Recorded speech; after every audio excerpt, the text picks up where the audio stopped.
interesting because the science on COVID, on the lockdowns, on the mitigation measures, on a whole host of topics,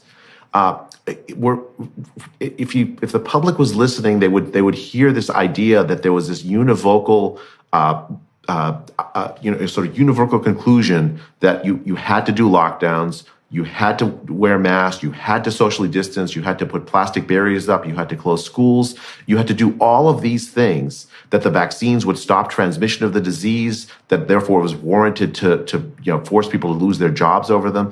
All of these ideas were sold as if there was a scientific consensus in favor of them. That was a lie. There was never a scientific consensus on almost any of the topics. And as you say on masks, in fact, the pre-existing narrative, the pre-existing idea among most scientists before the pandemic was quite the opposite direction.